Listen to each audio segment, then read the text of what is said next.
my name is Niranjana Gupta. Welcome back to my channel. And again I am here with another vlog.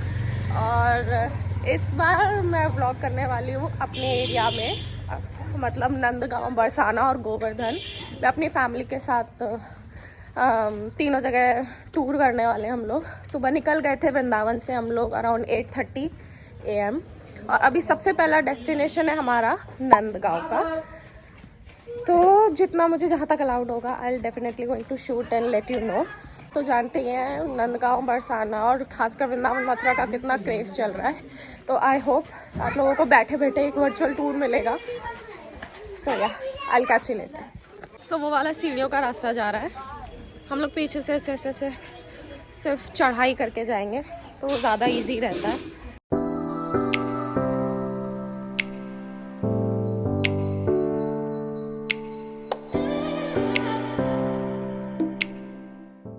हमें दर्शन हो गए लेकिन मैं shoot नहीं कर पाई क्योंकि अंदर अलाउड नहीं है बिल्कुल भी। और हम लोगों को भी लाइक 2 मिनट में हम बस VIP वाले एरिया से घुसे, चुपचाप दर्शन किए और फटाफट निकल आए। इतने पास से बहुत कम होते हैं क्योंकि भीड़ की वजह से उन्होंने ना एरिया रिस्ट्रिक्ट करना शुरू कर दिया है, otherwise they will charge you. तो Nandgaon is done. I am sorry मैं आप लोगों को यहाँ दर्शन नहीं करा सकती, लेकिन आई मस्ट टेल यू, अगर इन केस आपको कोई भी इंक्वायरी लेनी हो you can comment down on the below and I will share the details.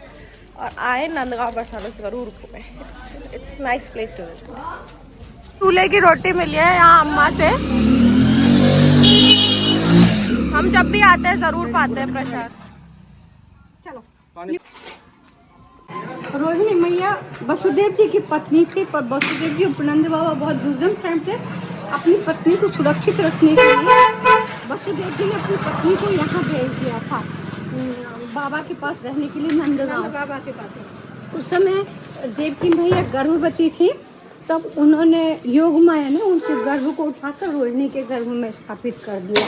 इसीलिए रोहिणी मैया नंदगांव रहती थी, इसीलिए नंदगांव में ही इनका गोकुल में ही श्री बलदेव प्रभु का भी जन्म और श्री ठाकुर जी का भी जन्म गोकुल में हुआ था। उस समय नंद बाबा गोकुल में रहा करते थे। नंदगांव में यहाँ पर नंद बाबा आकर बस गए, इसीलिए नंद बाबा के नाम से इस गांव का नाम नंदगांव पड़ गया। अच्छा। यहाँ के आज भी यहाँ का प्रत्येक ब्रजवासी ठाकुर को अपना बेटा मानता है। जैसे नंद बाबा अपना बेटा लड़ा कर कन्हैया को प्यार करते थे, ऐसे यहाँ का प्रत्येक ब्रजवासी कृष्ण को अपना बेटा मानकर उनको लाड़ करना है। ये है नंदगांव की महिमा। ये मस्जिद पावन माने पवित्र, पावन का पवित्र होता है। नंद बाबा के 9 लाख गैया थी, पर बाबा को गैया को पानी पिलाने के लिए बड़ी दिक्कत थी। तो बाबा के मित्र थे, उनका नाम था पावन, उन्हीं की बेटी थी विशाखा सखी। तो ये बाबा को बहुत प्यार करते थे नंद बाबा को, तो उन्होंने ये पावन सरोवर बनवा के और बाबा को, नंद बाबा को भेंट दिया, इसलिए कि आप चिंता मत करो, आपकी गाय यहाँ से पानी पिएंगी। तभी से आज तक इस सरोवर का नाम उनका गोप का नाम पावन था, इसलिए उस सरोवर का नाम पावन पड़ गया। पावन माने विशाखा जी के पिताजी। आज भी ऐसी महिमा है, जो इसको श्रद्धापूर्वक पान करता है तो उसका जीवन परम पवित्र और पावन हो जाता है। पावन माने संसार की स्थितियाँ सब उससे दूर होने लगती है, संसार की प्रॉब्लम, टेंशन सबसे मुक्त होकर वो निर्मुक्त हो ठाकुर जी का भजन करने लगता है। अभी जा रहे हैं हम, अभी एक दर्शन कर रहे हैं। जय जय राधा कृष्ण जुगल मिलन आरती करे ललितादि सखी गा मदन मोहन रूप त्रिभंग सुंदरी राधा विनोद बिहारी रूप त्रिभंग हर पीताम्बर शिखे पुछ चूड़ा। यहाँ पर ना ये सब झाड़ियाँ हैं। रूप गोस्वामी जी जब कोई अपना मिलन ग्रंथ लिखते थे तो नए नए पत्ते आ जाते थे, कोमल कोमल, बड़े ही मधुर बहने लगता था। और जब कोई विरह की लीला करते तो वही पत्ते सूख जाते थे, पीले होकर सूख कर झड़ जाते थे। ऐसा ये दिव्य स्थल है यहाँ पर। कौन सा ये? हाँ, इसी पर ठाकुर जी चढ़ जाते थे और गैयाओं को बुलाते थे। एक एक गैयाओं में 1000 गैया होती थी, एक गैया का नाम लेकर 1000 गैया एक साथ आया करती थी। यहाँ पे सब ठाकुर जी अपनी सारी 9 लाख गैयाओं को काउंट कर लेते थे काउंट करके फिर यहाँ से अपने नंद खिरक पास में है, नंद खिरक में गैयाओं को सबको ले जाया करते थे। टेर कदम, टेर माने आवाज़ देना। बीच बीच में गोपियों को भी यहाँ बंसी बजाकर उनको बुलाया करते थे। गोपियाँ भी यहीं बंसी सुनकर यहाँ आती थी और श्याम सुंदर की सेवा में तल्लीन होकर उनको सुख दिया करती थी। ये परम दिव्य स्थल है और सबसे बड़ा स्थल है यहाँ कि यहाँ रूप गोस्वामी पाद आए और रूप गोस्वामी पाद जी ने यहाँ पर दिव्य दिव्य लीलाओं का अनुभव किया और उन्हीं सब अनुभवों को वो लिखते थे और वही लेखन उनका एक बुक के रूप में प्रकटित हुआ। उस बुक का नाम है स्तव माला। तो ये सब बहुत ग्रंथों को यहाँ पर उन्होंने लेखन कार्य किया है। ये बहुत दिव्य स्थल है, भजन करने की स्थल है, ये कोई साधारण मनोरंजन वाला स्थान नहीं है। तो और ये कृष्ण कुंड है, यहाँ पर श्याम सुंदर गैयाओं को जल पिलाते थे। देखो स्लाइड बनी हुई है चारों तरफ से। स्लाइड का मतलब गैया आराम से उतर जाती थी और जल पान करके आती थी। ये इधर अंदर क्या इधर बुलाते थे? यहीं पर चढ़ के यही कदम बता अंदर यहाँ गैयाओं का होता था। अच्छा प्रेम किया, प्रेम करते करते वो अंतर ध्यान हो जाते तो इतनी रोती है, उनके रोने से ये कुंड बन जाता है प्रेम सरोवर। गाइस आज सैटरडे है ना, हम लोग इतना ज्यादा परेशान हो गए हैं, इतनी ज्यादा भीड़ है, मतलब एक्सट्रीम में जाम है। तो अभी हम लोग बरसाना जा रहे हैं, मतलब बरसाने में है। बरसाने के दो रास्ते हैं, एक है कि सीढ़ियों से चढ़ के जाओ उतर के आओ और एक परिक्रमा करते हुए जाते हैं। तो हम लोग क्या करते हैं, हम लोग चढ़ते वक्त परिक्रमा करते हुए चढ़ते हैं और आते वक्त सीढ़ियों से उतरते हैं। तो हमारी ना परिक्रमा पूरी हो जाती है क्योंकि चढ़ते वक्त हो जाता है। हमने पापा को बाइक से भेज दिया, यहाँ पे बाइक की सर्विसेज है, जाते वक्त 100 रुपये, आते वक्त 100 रुपये। तो हमने पापा को भेज दिया है, हम लोग पैदल जाएंगे। सब काम करना, इस वो मंदिर है वहाँ जाना है और ये परिक्रमा ऐसे जाती है। इसकी कहानी,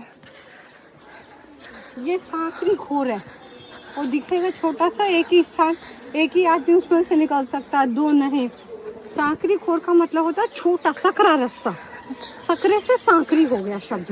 अच्छा, यहाँ पर ठाकुर जी क्या करते थे, गोपियों से दान मांगते थे और गोपियों जब दान नहीं देती थी तो उनसे जबरदस्ती दान लेते थे। किसका दान?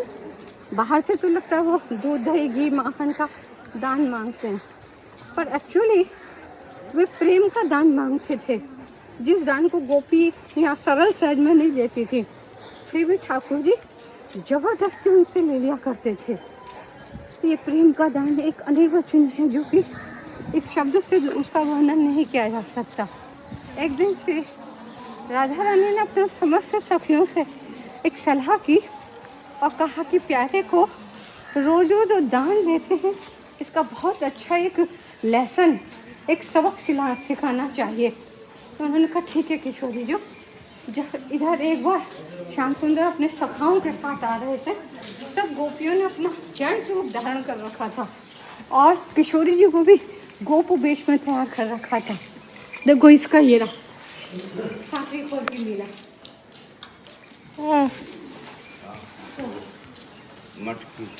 तो वो श्री किशोर जी ने क्या किया, जब शायद श्याम सुंदर आए, सब सखियों ने सब श्याम सुंदर के सब सखाओं को पकड़ कर वृक्षों से बांध दिया और ठाकुर जी को जबरदस्ती स्त्री वेश बना है उनका और इतना बड़ा एक बटकी रखी बिलोई हुई दही की।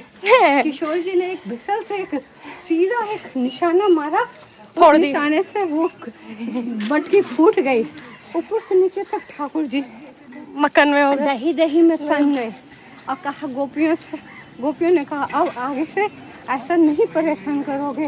बोले नहीं करूँगा, मुझे छोड़ दो। बोले हम जब छोड़ेंगे तो किशोर जी के चरणों में अपनी नाक रगड़ोगे, हाहा खाओगे, कान पकड़ोगे, आगे से कभी ऐसा नहीं करूँगा, तब मैं छोड़ूंगा। तो यहीं पर ही श्री श्याम सुंदर ने किशोर जी से सब अपनी श्याम सुंदर ने किशोर जी से क्षमा मांगी और श्याम सुंदर खुल गया। आज भी यहाँ पर कोई नया बच्चा होता है या कोई नई गैया का होता है तो वहाँ दूध नहीं चढ़ाते हैं।